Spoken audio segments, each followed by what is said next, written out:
दोस्तों नमस्कार, स्वागत है आपका नीरज कृष्णा 999 में। तो गाइस, मैं जो है फर्नीचर से रिलेटेड वीडियो बनाता हूँ, आप सभी को पता होगा और मेरे सब्सक्राइबर भाई को सभी को पता है। तो आज मैं टिप्स दे रहा हूँ कि कुछ मिस्त्री, आज मेरा जो टिप्स का रहेगा दोस्तों, मैं आपको ये बता दूँ। मैंने एक पर्चा बना रखा है, इस पर लिखा हुआ सारी चीज़ें, एक अच्छे कारपेंटर की पहचान। तो मेरा जो टिप्स रहेगा आज का, अच्छे कारपेंटर की पहचान। तो साथियों, आज का टॉपिक है अच्छे कारपेंटर की पहचान। और आपसे रिक्वेस्ट करता हूं, अगर आवाज़ गूंज रही होगी, मुझे पता है क्योंकि हॉल है, मैं आज हॉल में बैठा हुआ हूं, तो आवाज़ गूंज रही होगी, तो आप प्लीज़ मेरी नॉइज़ को कैसे भी मैनेज कर लेना दोस्तों। तो मैं आपको बताने वाला हूँ कि 5 पॉइंट, और 5 में से जो सबसे लास्ट का इंपॉर्टेंट पॉइंट होगा, रियल बता रहा हूँ, दिल को छू जाएगा, इंपॉर्टेंट पॉइंट है, लास्ट वाला उसको मिस मत करना। तो 5 पॉइंट मैं आपको बताऊँगा आज दोस्तों, अच्छे कारपेंटर की पहचान के 5 पॉइंट है। सबसे पहला जो पॉइंट है, सुबह काम पर जाने के बाद अपने हेल्पर से साफ सफाई करानी चाहिए उस जगह की जहां आप काम कर रहे हैं। यानी आप अगर किसी साइड पर जाते हैं तो अपने हेल्पर को बोलना है कि पहले तो इस जगह की पूरी की सफाई करो। हमारे समय में मतलब एक पुराने कहावत है, आपने सुनी ही होगी कि अगर जहाँ आप काम कर रहे हैं वहाँ अगर साफ सफाई नहीं है तो दिल अदर फैला रहता है। तो जब भी आप काम स्टार्ट करेंगे तो वहाँ की जगह, जिस जगह आप काम कर रहे हैं वहाँ की चारों तरफ से साफ सफाई करा लेंगे, तब काम स्टार्ट करेंगे दोस्तों। सबसे पहला पॉइंट आपका रहा। इसके बाद दोस्तों आपका दूसरा पॉइंट जो रहता है वो बहुत इंपॉर्टेंट रहेगा आपके लिए, वो भी मिस्त्री को प्लानिंग कर लेनी चाहिए काम स्टार्ट करने से पहले। तो जैसे हम लोग खुद अपना जब काम स्टार्ट करते हैं दोस्तों, तो सबसे पहले जाने के बाद कम पे प्लानिंग करते हैं कि सुबह से लेकर शाम तक की जो प्लानिंग है, हमें क्या काम स्टार्ट करना है और कितना काम हो पाएगा हमारा। क्योंकि प्लानिंग से अगर हम काम करेंगे ना तो सक्सेस हो जाएंगे, और हम ऐसे ही करना शुरू कर दिए तो हमारा दिन भर हाथ में चलेगा और कुछ काम होगा, कुछ नहीं होगा, समझ में नहीं आएगा और टेंशन बनी रहेगी दिमाग के अंदर। फॉर एग्जाम्पल, अगर आपने किचन को तैयार करना है या एक अलमारी को तैयार करना है या एक डबल बेड को तैयार करना है, आप डबल बेड, किचन, अलमारी कुछ भी तैयार करते हैं, तो डबल बेड का आपको तैयार करते हैं, आपने सोचा है कि आज हमें ये 2 बॉक्स जो है तैयार करके देने हैं, तो टाइमिंग मान लो आपको 2 बॉक्स तैयार करने ही करने हैं। तो इस तरीके से कि अपना वही वर्क करना है, वही बॉक्स तैयार करने हैं, शाम तक तैयार हो जाएंगे। अगर आप किचन बना रहे हैं, किचन में आपने ये सोच लिया कि नीचे का स्ट्रक्चर हमें कंप्लीट करना है लगा के, तो टाइमिंग के साथ आप उसे कर पाओगे।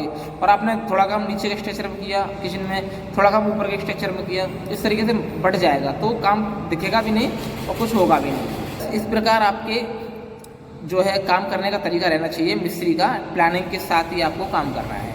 तो रहा दोस्तों, अब तीसरे पॉइंट की बात करते हैं। तो दोस्तों तीसरे पॉइंट की बात करते हैं। तीसरा पॉइंट हमारा बहुत ये भी इंपॉर्टेंट है।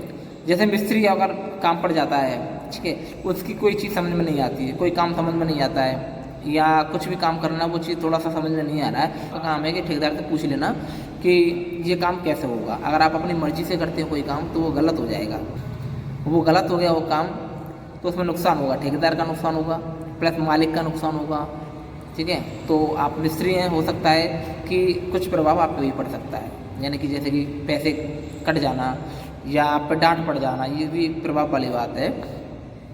कोई भी काम समझ में नहीं आता तो आप अपने ठेकेदार को पूछ सकते हैं। तो ये मिस्त्री की पहचान होती है दोस्तों। और हम चौथे पॉइंट की बात करेंगे। तो चौथा पॉइंट क्या है, तो अगर आप काम करने जाते हैं और आपका मकान मालिक जो है दोस्तों, मकान मालिक अपनी मर्जी से कोई काम कराता है तो आपको ठेकेदार को सूचना देनी होगी। यानी कि अगर मकान मालिक आपसे कहते हैं कि भैया हमने रात को प्लान किया है, ये ऐसे नहीं ऐसे होगा, और ठेकेदार ने कुछ और तय किया है, समझना ये बहुत इंपॉर्टेंट वाली बात है, ठेकेदार ने किस रेट में क्या काम तय किया है और वो मकान मालिक आपसे चेंज कराते हैं, ठीक है। माना कि प्रेम बन जाता है मिस्त्री से मकान मालिक का, क्योंकि वो काम करते हैं ज़्यादा, ठेकेदार थोड़ा बाहर रहते हैं, तो ऐसा नहीं करना चाहिए कि उनकी मर्जी से कोई काम चेंज कर दो, क्योंकि हो सकता है उस समय ठेकेदार की क्या बात हुई हो, किस काम की बात हुई हो, पैसा किस तरीके से तय किया गया हो। तो आपको केवल ठेकेदार के अनुसार ही काम करना है, मकान मालिक के अनुसार काम नहीं करना है। अगर ठेकेदार और मकान मालिक का समझौता होता है किसी काम को लेकर तो आपको काम करना है, ठीक है दोस्तों। तो ये रही आपकी 4 बातें। और जो मैं लास्ट बात बताने वाला हूँ, सबसे 5 नंबर की जो बात बताने वाला हूँ, वो बहुत ही इंपॉर्टेंट है आप लोगों के लिए। तो प्लीज़ आपसे रिक्वेस्ट है, वीडियो को स्किप बिल्कुल मत करें। जो 5वां इंपॉर्टेंट पॉइंट है वो आपको सुन लेना चाहिए। अगर कोई मिस्त्री किसी ठेकेदार के नीचे काम करता है और ठेकेदार ने उसको ये साइड दे दी कि ये साइड आपको करनी है, साइड करनी है, और मिस्त्री जो है बीच में 2, 4, 6 दिन करने के बाद गोल हो जाता है, छोड़ देता है साइड को, चला जाता है, तो ठेकेदार को बहुत बड़ा लॉस होता है। सबसे बड़ा लॉस कि बीच में मिस्त्री कहाँ से लाए। दूसरी सबसे बड़ी बात कि कि जो काम आपको समझाया है उस काम को समझाने के लिए फिर दूसरा मिस्त्री को समय लगेगा। जो काम आपने कर दिया है उसको उस मिस्त्री को समझने, दूसरे मिस्त्री को समझने में समय लगेगा। कभी भी अगर आप किसी साइड को स्टार्ट कराते हैं, ठेकेदार के साथ, तो आपको जब तक साइड खत्म नहीं होती तब तक आपको उस साइड से जाना नहीं है दोस्तों। ये एक अच्छे मिस्त्री की पहचान बता रहा हूँ। और जो मिस्त्री लापरवाह होता है वो साइड चालू करा के 2, 4, 6 दिन काम करके वो गोल हो जाता है, वो एक लापरवाह मिस्त्री होता है, क्योंकि उसमें ठेकेदार को लॉस होता है। इधर जो दूसरा मिस्त्री आएगा उसको समझ में नहीं आएगा कि आपने किस तरीके से समझा, किस तरीके से इसको बनाया है, तो ये लॉस होता है ठेकेदार को बहुत बड़ा।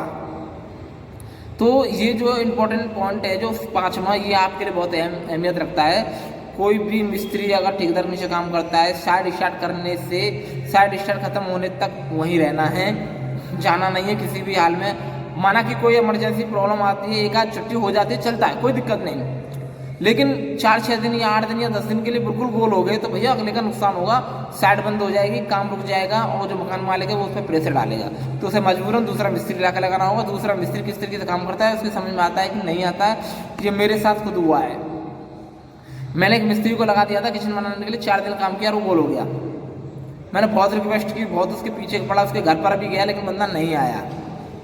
आखिर में मुझे ही वो काम करना पड़ा, कर दिया, बट नुकसान बहुत होता है, समय बर्बाद होता है।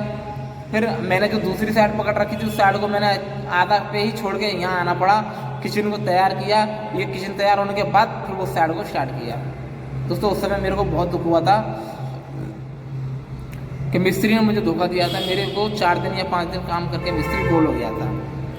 तो इसीलिए मैं आपसे कहता हूँ दोस्तों, कभी भी या तो किसी की साइड स्टार्ट मत कराओ, भैया हमें जाना है बीच में कहीं तो चले जाओ, कोई दिक्कत नहीं, लेकिन साइड अगर स्टार्ट होती है उसके बीच में अगर आप छोड़ के भागते हो, कोई ठेकेदार आप पे पूरा विश्वास करके साइड को छोड़ देता है और आप वहाँ से निकल जाते हो, तो ये आप बहुत बड़ा धोखा कर रहे हैं उसके साथ, ये आपको नहीं करना चाहिए।